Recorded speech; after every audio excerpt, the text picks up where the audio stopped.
Isaías 55, versos 6 al 10.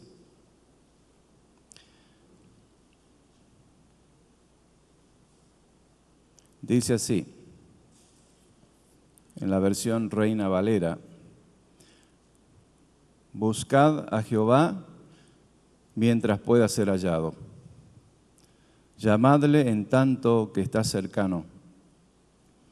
Deje el impío su camino y el hombre inicuo sus pensamientos, y vuélvase a Jehová, el cual tendrá de él misericordia, al Dios nuestro, el cual será amplio en perdonar. Porque mis pensamientos no son vuestros pensamientos, ni vuestros caminos mis caminos, dijo Jehová. Como son más altos los cielos que la tierra, así son mis caminos más altos que vuestros caminos, y mis pensamientos más que vuestros pensamientos.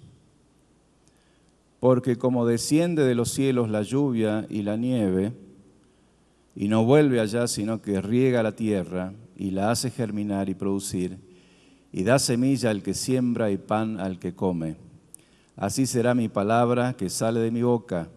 No volverá a mí vacía, sino que hará lo que yo quiero y será prosperada en aquello para que la envíe. Amén. 4 pensamientos, ¿no? Uno para cada párrafo. El primero es que debemos buscar a Jehová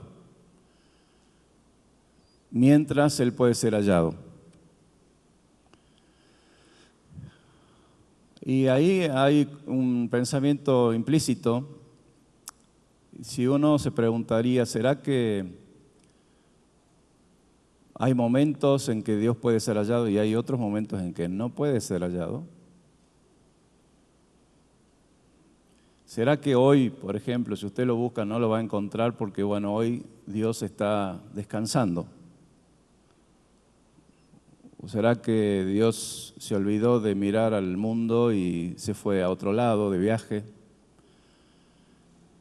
Y si uno piensa de esa manera, nos damos cuenta que Dios siempre está presente durante este tiempo que tenemos todos los seres humanos desde que vino Jesucristo. Es un tiempo de gracia, un tiempo donde todo el mundo, tanto los que han vivido como los que van a nacer y como los que estamos en la actualidad en este mundo, tenemos la posibilidad de buscar a Dios. Y no hay ninguna excusa de parte nuestra que pueda decir, no, Dios no me escucha o Dios está ocupado, ahora no me puede atender. Mientras pueda ser hallado quiere decir que Él está dispuesto hoy. Quizás un día ya no sea el tiempo para buscar a Dios. Sabemos que Jesucristo va a volver a la tierra a buscar a su iglesia y que vendrá un tiempo en que la gente buscará a Dios, pero ya no va a estar ni la iglesia ni el Espíritu Santo en la tierra. Y muchos, dice, tendrán comezón de oír, es decir, tendrán una gran necesidad de oír la palabra de Dios, pero no habrá quien les predique. Pero hoy no podemos decir que Dios está ocupado y que no nos puede atender. Hoy sí es el tiempo de que debemos buscar, porque Él sí está dispuesto a escucharnos, siempre, hasta que ese día llegue cuando el Señor venga a buscar su iglesia. Así que es tiempo de buscar a Dios, ¿no? Y yo creo que si usted ha venido esta mañana, o también puede ser que haya alguien que esté escuchando en los medios de comunicación cuando este mensaje salga, quizás lo esté buscando, quizás no lo esté buscando, pero hoy es el tiempo de buscar a Dios. Hoy es tiempo de poder entender el mensaje del Evangelio, que es un mensaje de esperanza, un mensaje de salvación. En segundo lugar, dice que debemos dejar, habla aquí del hombre impío, del hombre que hace iniquidades. ¿Qué significa esa palabra? Bueno, de aquel que hace injusticias, aquel que va en contra de los principios divinos, que hace daño a su prójimo, que no le importa los demás, sino que piensa solamente en sí mismo. Ese camino que a veces nosotros también hemos transitado, ese camino lejos de Dios, es el que debemos dejar. Deje el impío su camino y el hombre inicuo sus pensamientos y vuelva hacia Jehová, el cual tendrá de él misericordia, y al Dios nuestro, el cual será amplio en perdonar. Hablamos del arrepentimiento el domingo pasado, palabra muy fuerte, y yo cuando oraba al Señor para recibir, bueno, de parte de Él qué es lo que debía hablar hoy, el Señor me volvía a hablar de lo mismo. Y entonces yo le digo, no, yo oro, cuando oro, hablo con Dios y le digo, pero Señor, otra vez lo mismo. Sí, otra vez lo mismo. Quiere decir que debemos continuar volviéndonos a Dios, debemos continuar arrepintiéndonos ante nuestro Señor. Hay tres tipos de actitudes que uno puede tener. Una actitud es la del hombre necio, que no quiere saber nada con Dios, la actitud de no arrepentirnos, de no volvernos a Dios, de no decir, no, yo de eso paso, yo no estoy preparado todavía para quizás ir a una iglesia, quizás pedir perdón por mis pecados o seguir a Dios. Bueno, hay mucha gente que rechaza a Dios. Otras personas directamente deciden ignorar a Dios, hacer de cuenta que Dios no existe y hacer su vida como mejor les parece. Esos son los que nunca se han arrepentido, quizás nunca se arrepientan, pero llegará el día que dice que habrá como un gran lamento por todos aquellos que no se arrepintieron. Cuando tuvieron la oportunidad de hacerlo, no lo hicieron. Busquemos a Jehová mientras Él pueda ser hallado, mientras todavía sea el tiempo propicio para buscar a Dios. Eso implica que llegará un tiempo que ya no se podrá hacerlo. Pero en ese tiempo ya será demasiado tarde. Muchos querrán buscar a Dios y un ejemplo, no sé si llamar ejemplo o algo muy similar a lo que estoy diciendo, pasó en la historia, cuando Dios decide traer un juicio sobre la humanidad porque había mucha maldad, se había multiplicado la maldad del ser humano y entonces Dios se arrepintió de haber creado al hombre y dijo, voy a destruirlos porque es demasiada la maldad. Había un hombre, había una familia que honraba a Dios y respetaba a Dios. Él se llamaba Noé. Y Dios le mandó a hacer un arca y todos le decían, vos estás loco porque acá no hay agua para poder levantar ese tremendo barco que estás haciendo, no sé qué locura que estás haciendo, porque el arca era inmensa, ¿no? Varios metros de altura y también de ancho alrededor de... Exactamente no recuerdo las medidas, pero era un barco enorme. Y no había agua porque lo hizo en un lugar seco. Bueno, en fin, los detalles, uno puede abundar en detalles, pero lo importante de esto es que la gente lo llamaba loco a Noé porque Noé le decía que Dios iba a mandar un gran diluvio, una gran inundación y que tenían que prepararse para eso. La gente no se arrepintió. Cuando empezó a llover y empezó a subir el agua, empezaron a subir a los árboles, a los lugares altos, como hemos visto a veces en la televisión, ¿no? Los tsunamis que han arrasado con ciudades enteras, se llevan casas, barcos, autos y la gente no sabe dónde ir para refugiarse.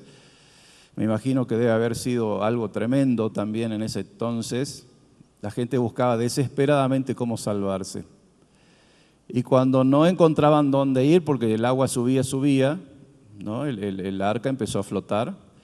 Muchos fueron a golpear la puerta del arca diciendo: Noé, por favor, ábrenos. Pero dice que Dios había sellado la puerta. Se había pasado el tiempo, no había ya oportunidad para arrepentirse. Por eso es muy importante esto de busquemos al Señor mientras Él pueda ser hallado. Hay los que no nos arrepentimos a veces. Y digo en primera persona del plural, porque aún siendo creyentes muchas veces nos cuesta arrepentirnos de cosas. No, el arrepentimiento no es solamente para los que no creen en Dios, para los que están afuera de la iglesia, también es necesario para nosotros, como creyentes, como hijos de Dios. Necesitamos arrepentirnos. En segundo lugar, dije, hay tres tipos de actitud. La primera es aquellos que no se arrepienten. La segunda actitud, o podríamos llamar tres tipos de personas. Una primera persona que no se arrepiente y no quiere arrepentirse y no va a arrepentirse. La segunda es aquellos que se arrepienten, pero vuelven otra vez al pecado. Es como un punto medio, ¿no? Es como el tibio, que se arrepiente, pero después vuelve a lo mismo. Y la tercera actitud, o tercer tipo de persona, es los que se arrepienten y continúan arrepintiéndose y volviendo a Dios cada vez que sea necesario hacerlo. Y creo que en esa tercera actitud nosotros deberíamos ubicarnos como cristianos. ¿Y cómo se hace eso? Bueno, debemos confesar nuestros pecados al Señor. Si confesamos nuestros pecados, Él es fiel y justo para perdonarnos y limpiarnos de toda maldad. Leíamos en Isaías, el tercer punto, el tercer párrafo habla de lo que Dios piensa de ti y para ti. ¿Qué Dios piensa de mí y para mí? Dice que los pensamientos del Señor no son nuestros pensamientos, ni los caminos nuestros son los caminos del Señor. Así como son altos los cielos, a diferencia de la tierra, así son los pensamientos de Dios, mucho más altos que los nuestros. Muchas veces creemos y pensamos y decidimos cosas que aparentemente son buenas y están bien, pero buscar al Señor también implica preguntarle a Él y buscar la dirección de Él. Porque a muchos de nosotros nos parece bueno algo, como el camino ancho. Dice que a muchos les parece bueno el camino ancho, ¿no? El camino ancho que lleva a la perdición. Muchos son los que van por él. Y muchos piensan que están haciendo bien lo que hacen. Pero escuchar la voz de Dios es lo que importa, pero para eso necesitamos buscarle a Él y preguntarle a Él: Señor, ¿qué quieres que yo haga? Así como Saulo de Tarso, él iba por un camino equivocado, haciendo lo que él creía que estaba bien hacer, y no se daba cuenta que estaba yendo en contra de Dios. Y cuando se encuentra con el Señor, ese encuentro que lo dejó ciego y lo tiró de su caballo, él le pregunta al Señor: ¿quién eres, Señor? Yo soy Jesús a quien tú persigues. Duro es dar patadas contra un aguijón. ¿No será que a veces nosotros también estamos haciendo lo mismo, dándole patadas a un aguijón y nos estamos lastimando a nosotros mismos? Porque pensamos que hacemos lo correcto, pero quizás para el Señor no es lo que Él quiere. ¿Alguna vez le has preguntado al Señor, Señor, qué quieres que yo haga? ¿Estoy haciendo lo que realmente quieres que haga o no? ¿Estoy honrándote con lo que hago? ¿Estoy agradándote o no? Y de eso se trata, buscar al Señor, buscar la dirección de Él. Poder comprender cuáles son los pensamientos del Señor. A veces es difícil porque dice que son tan altos que no los podemos comprender, ¿no?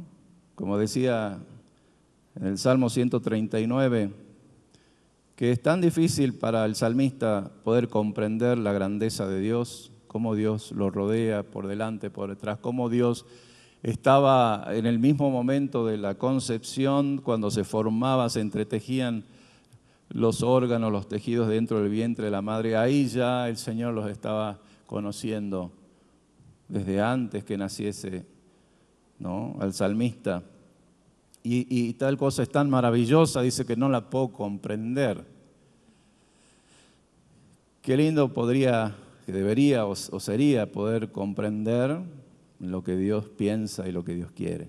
Y yo creo que podemos hacerlo, pero no podemos hacerlo con nuestra mente finita, solamente a través de lo que el Espíritu Santo nos puede revelar a nuestro corazón.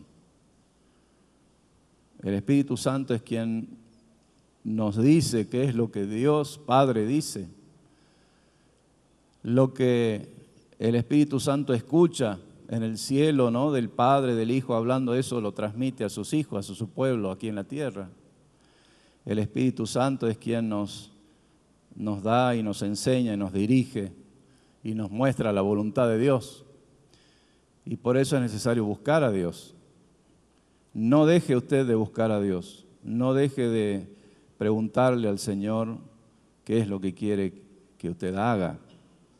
¿Qué es lo que piensas de mí, Señor? ¿Qué es lo que tienes para mí hoy? ¿Qué es lo que tienes para mí en la semana o en este año que queda ya muy poquito para que termine y el año que viene? ¿Qué es lo que quieres que haga? ¿Será que estoy dando patadas a un aguijón y por eso me estoy lastimando y por eso no puedo comprender qué es lo que sucede? Ojalá que el Espíritu Santo te pueda revelar en este día o en los días siguientes su voluntad para tu vida. Ese es mi deseo. El arrepentimiento. Se necesita arrepentimiento, yo diría, en cada momento de nuestra vida. Cuando nosotros pensamos, ¿está esto de acuerdo a lo que Dios quiere para mi vida?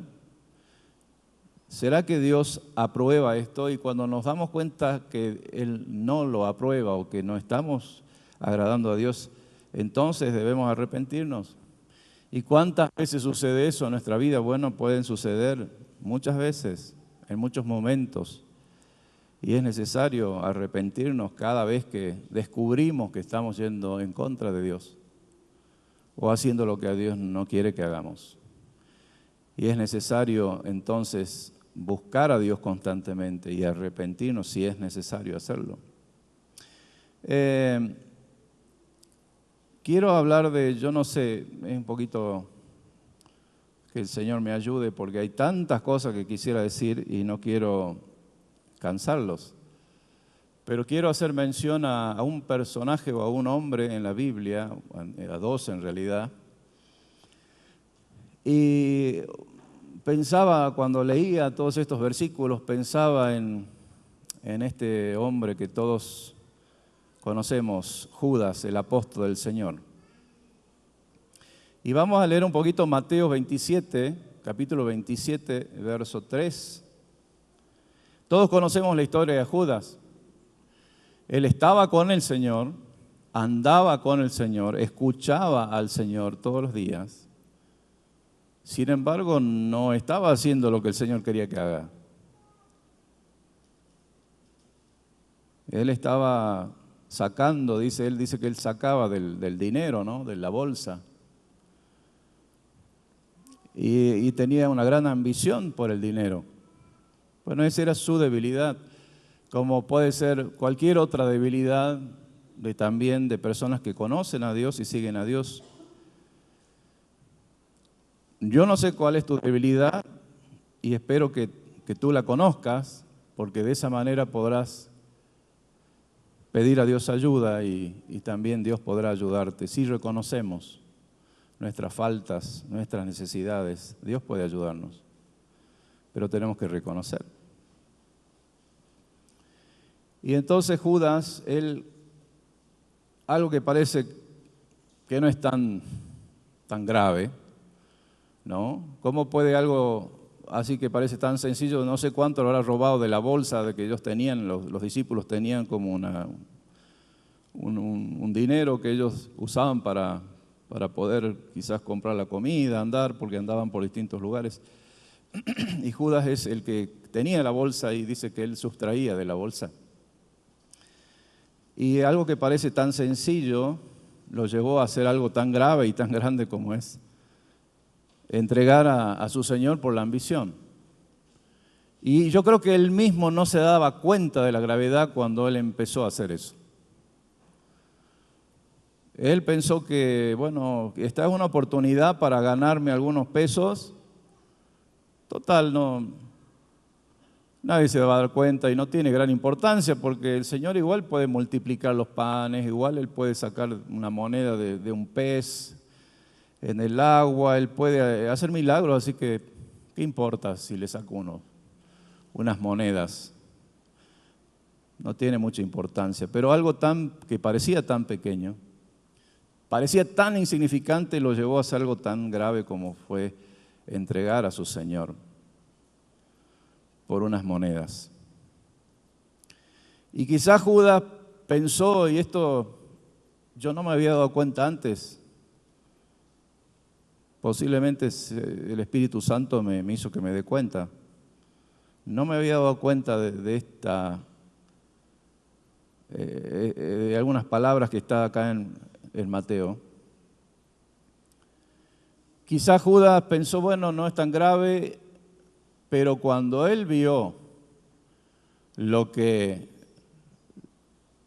venía, la consecuencia de lo que él había hecho, se asustó. Quizás él dijo, yo lo voy a entregar, pero no le va a pasar nada al Señor, porque Él es poderoso y Él se va a poder defender bien porque tiene mucha sabiduría. Así que si alguien lo acusa, Él, como hizo otras veces, va a salir entre medio de la gente y se va a escapar. Y nadie le va a poder hacer daño al Señor porque Judas lo conocía al Señor y conocía el poder del Señor.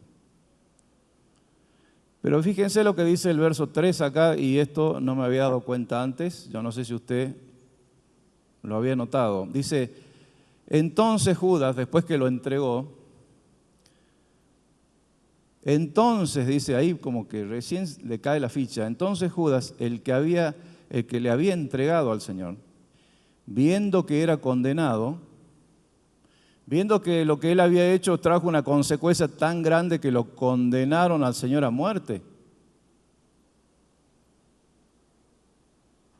Yo me imagino que él le debe haber agarrado una desesperación porque era a causa de lo que él había hecho, que lo entregaron al Señor, lo apresaron y lo llevaron a juicio y lo condenaban a muerte. Dice que en ese momento él devolvió arrepentido las 30 piezas de plata a los principales sacerdotes y a los ancianos, diciendo, yo he pecado entregando sangre inocente. Ahí recién él se da cuenta de lo que había hecho. Pensó que no era tan grave, pero ahí se da cuenta que he hecho. Entregué no solamente al Hijo de Dios, ¿no?, al Mesías, sino entregué sangre inocente. Bueno, quizás al revés, no solamente entregué a un inocente, sino que además era el Hijo de Dios, el Mesías, y yo fui quien lo entregó. Y le agarró una desesperación tan grande. Y fíjense lo que respondieron los principales, ¿no? Los principales que habían tramado todo este boicot contra el Señor. Y algunos eran principales, los sacerdotes, ¿no? Los fariseos, principales de la ley, eran los que debían dar el ejemplo. Miren lo que responde, dice, mas ellos dijeron, ¿qué nos importa a nosotros? Allá tú.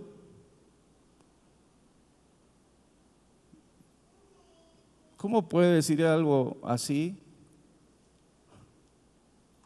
a alguien que tenía la responsabilidad de guiar al pueblo a Dios? ¿Qué nos importa a nosotros? Allá tú, bueno, si tú lo entregaste, allá tú. Me llama la atención ese término. Y dice, y arrojando, ¿no? Judas las piezas de plata en el templo, salió y fue y se ahorcó. Wow, más difícil todavía, porque no sé si alguna vez usted pensó, bueno, pero ¿qué tal si Judas, porque él le agarró un remordimiento tan grande en ese momento, él podría haber dicho, he pecado, como el hijo pródigo, he pecado contra el cielo, contra ti, Señor, no soy digno de ser discípulo del Señor, pero voy a volverme, le voy a pedir perdón, me voy a arrepentir. Y hablábamos que el arrepentimiento, una parte del arrepentimiento es remordimiento, pero no es todo. En el arrepentimiento es necesario que actúe un cambio. Arrepentirse es volver a Dios, es volver a Él y tratar de, si yo estoy yendo por un camino, tengo que darme vuelta y volver a ese camino y agarrar el camino correcto. Significa no solamente remordimiento, sino cambio de actitud. Pero el pobre, realmente pobrecito, no tuvo la fortaleza para volverse al Señor, sino que sintió remordimiento y tomó una decisión aún peor. Fue y se ahorcó.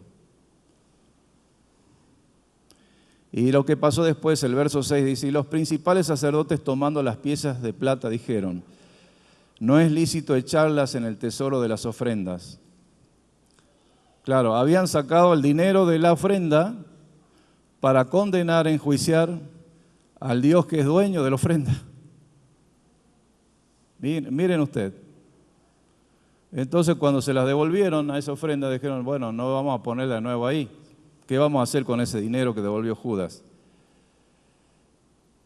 Dice, tomando las piezas de plata dijeron, no es lícito echarlas en el tesoro de las ofrendas, porque es precio de sangre. Ese dinero estaba sucio, porque era un dinero de traición. Había sido un dinero santo porque alguien lo dio, ¿no?, a la casa del Señor, pero se usó ese dinero para hacer algo terrible. Estaba manchado con sangre. Y sangre inocente, y sangre del Hijo de Dios.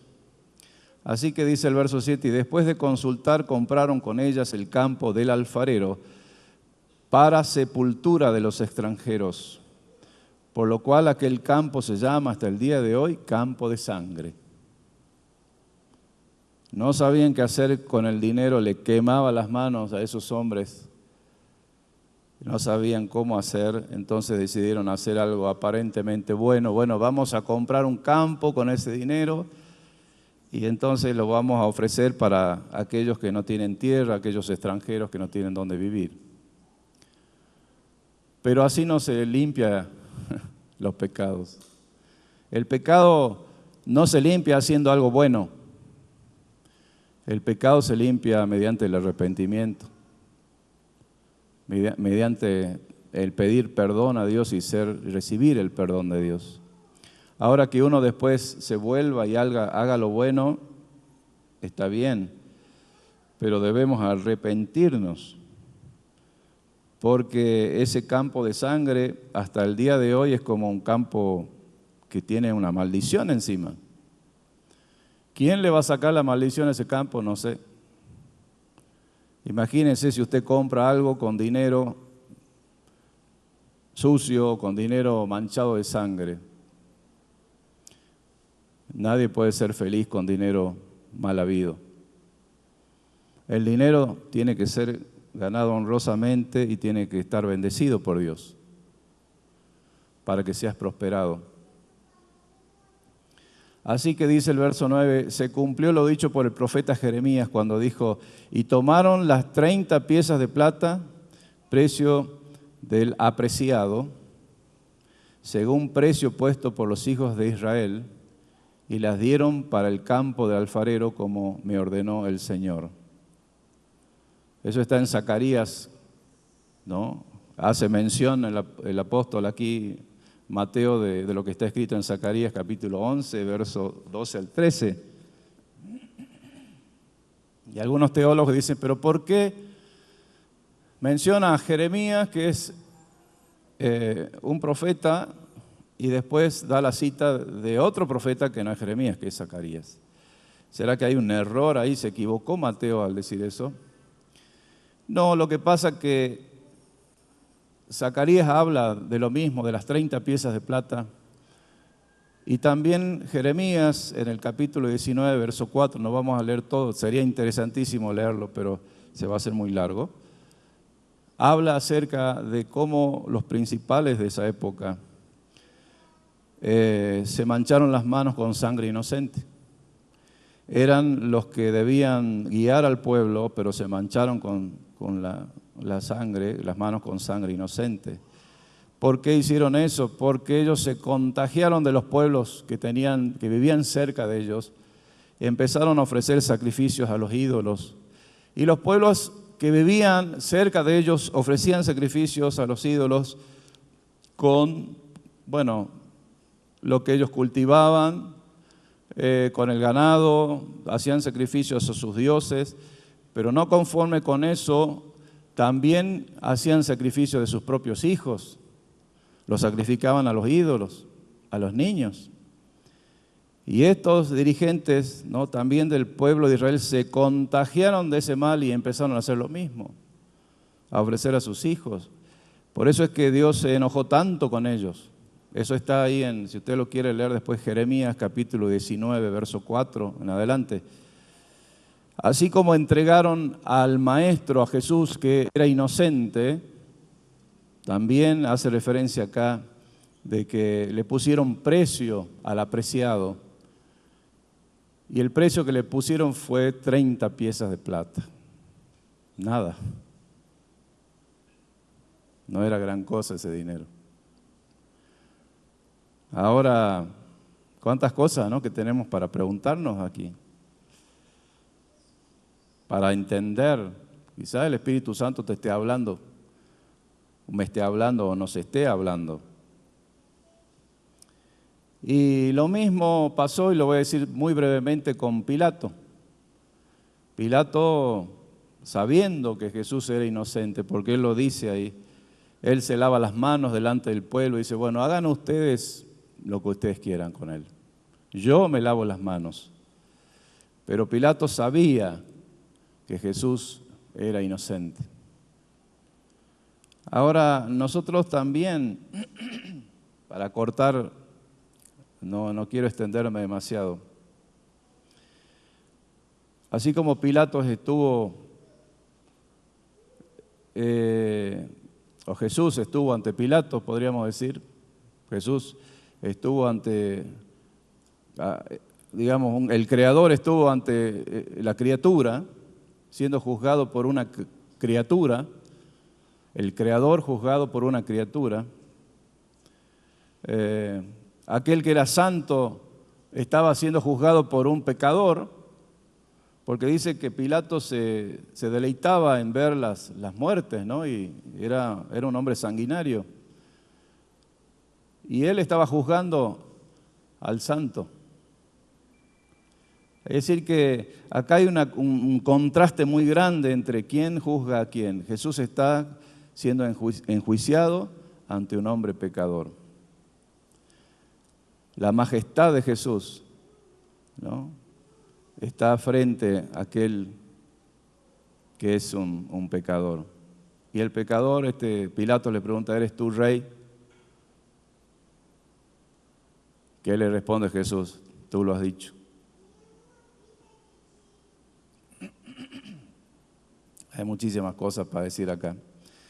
Jesús ante Pilato, pero también Pilato está ante Jesús, ¿no? Y él se encuentra en una encrucijada. Pilato se encuentra ante sí mismo, porque él dice, ¿qué haré? En un momento él no sabía qué hacer. Inclusive la esposa de Pilato viene y le dice, por favor, te pido que no hagas ningún daño o ninguna sentencia contra este hombre, porque he sido atormentada en mis sueños. Ella, la esposa de Pilato, había soñado, ¿no? de que estaban enjuiciando a un hombre inocente y lo que iba a pasar a través de eso. Y va y le dice a su esposo, a Pilato, por favor no hagas nada en contra de él. Pero Pilato no escuchó eso y él en un momento no sabía si complacer a la gente o hacer justicia.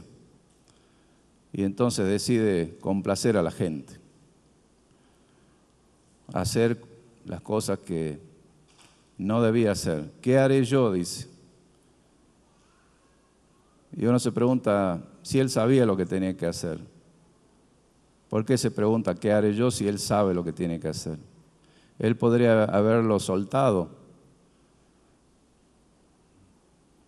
Si él estaba diciendo que era inocente, ¿por qué no lo soltó? No, dejó que lo juzgaran, se lavó las manos. Pero uno no puede lavarse las manos de algo que sabe que está mal. Uno tiene que enfrentarse, ¿no?, a su conciencia, a la palabra de Dios, decir si eso está mal, bueno, no puedo decir que no sé lo que tengo que hacer, sé muy bien lo que tengo que hacer. Ahora, si no lo hago, eso es otra cosa. ¿Qué haré?, dice Pilatos. Ahora, nosotros también nos podemos encontrar ante situaciones semejantes. No sabemos qué hacer con una situación. ¿Qué voy a hacer? ¿Voy a ir en contra del inocente? ¿Voy a derramar sangre inocente, por así decirlo? ¿O voy a hacer justicia? ¿O voy a agradar a Dios? ¿Qué haré? ¿Qué tal si usted tendría la oportunidad de estar en ese momento cuando Jesús era enjuiciado y estaba un montón de gente ahí? En esa gente está usted. Imagínese que está entre el gentío y muchos están gritando, unos dicen libérenlo, otros dicen crucifíquenlo al Señor. ¿Qué pasaría si Jesús volvería hoy y sería enjuiciado por las personas? Habrían muchos que dirían, bueno, ese es un mal hombre, crucifíquenlo, no merece vivir. Y otros dirían, por favor, suéltenlo, es inocente. ¿Qué diría usted? ¿Qué diría yo? Y hay dos cosas nomás que podemos hacer. Aceptar a Jesús como Señor, como Rey, como nuestro Salvador, o crucificarlo. Y como esa encrucijada, son como dos caminos, ¿no?, que tenemos que elegir, voy por acá, voy por allá. Se presenta ante nosotros muchas veces en nuestros días, en nuestro trabajo, en nuestras acciones, en tantas cosas que tenemos que decidir. Y yo deseo que usted y yo podamos decidirnos por el Señor. Decidir amar al Señor, seguir al Señor. Y si hemos hecho algo que está mal, tenemos tiempo para arrepentirnos. Tenemos tiempo para cambiar y decir, Señor, perdóname. Necesito. Quizás a veces usted dice, bueno, yo no sé cómo hacer porque no puedo revertir la situación, pero pídale ayuda al Señor y dígale, Señor, solamente tú que conoces puedes ayudarme, solamente tú puedes salvarme, pero yo decido hoy arrepentirme, yo decido seguirte, yo decido serte fiel y que usted y yo podamos ser esas personas que nos arrepentimos y que nos volvemos a arrepentir las veces que sea necesario y que nos volvemos a Dios cada vez que nos despertamos a la mañana, cada vez que cerramos nuestros ojos a la noche, cada vez que caminamos en el día y trabajamos, volvernos a Dios siempre y no ser de aquellos que nos arrepentimos y nos volvemos al mundo, al pecado. ¿Cuál de esas personas desea ser usted? ¿De los que no se arrepienten, de los que se arrepienten y vuelven al pecado, o de los que se arrepienten y se vuelven a arrepentir las veces que sea necesario? Y cambia su corazón, cambia su actitud.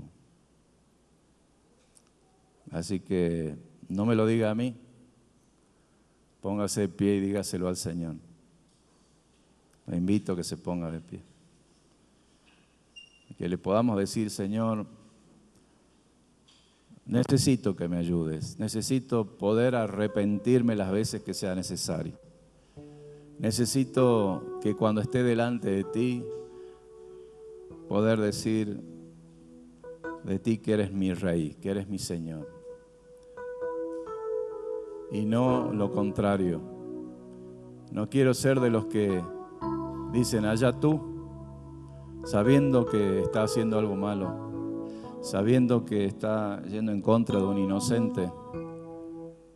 No quiero, ni quiero que ninguno de nosotros sea como esos fariseos religiosos, pero que decían: ¿qué me importa a mí? No le importaba derramar sangre inocente. Y estas palabras son muy duras, muy fuertes, pero creo que es lo que nos quieres decir. Nos quieres hablar a nuestro corazón en este día, en esta mañana. Que podamos reflexionar y podamos tomar esta palabra y analizarla y masticarla y pensarla, revisarla, para que podamos saber cuál es nuestra situación, dónde estamos parados. Yo creo que estamos parados sobre la roca, Señor. Yo declaro en mi vida que estoy parado sobre la salvación de aquel que se entregó por mí, por mis pecados, por mis maldades, por mis transgresiones. Yo acepto esa salvación, reconozco que soy pecador, pero que he sido salvado, limpiado por tu sangre, por tu sacrificio, que no lo merecía yo, pero tú lo hiciste por amor. Y lo harías 1000 veces por amor, sé que lo harías, pero es suficiente con una sola vez. Que no volvamos a crucificarte cada vez, sino que podamos valorar eso que hiciste una sola vez por nosotros, para siempre. Aquel sacerdote según el orden de Melquisedec, que dio su vida, ese pastor que dio su vida por sus ovejas. Señor, ayúdanos a ser semejantes a ti, que también estemos dispuestos a brindar nuestra vida si es necesario, a morir a nosotros mismos, a arrepentirnos cada vez que sea necesario, a confrontarnos con tu palabra y que tú nos puedas hablar a nuestro corazón y nos puedas reprender duramente si es necesario. Ayúdanos, Señor, que tu Espíritu Santo nos convenza de pecado, de justicia, de juicio. Señor, convéncenos, cámbianos, transforma nuestras vidas. No queremos ser como esos fariseos que gritaban: bueno, allá tú, y que tratan de lavar sus pecados haciendo alguna obra buena, pero sin arrepentirse, sin reconocer lo que han hecho. Señor, que no seamos como Judas, que nos arrepentimos y nos volvemos al mal, que solamente nos agarra un remordimiento y después volvemos otra vez a lo mismo. Señor, ayúdanos, que tu iglesia se purifique, se santifique para ese día glorioso que vendrás a buscarla. Como esa novia que está preparada para encontrarse con su novio, con su esposo. Que así seamos, Señor, nosotros como iglesia, esperando ese día de la gran redención. que tú tienes para nosotros.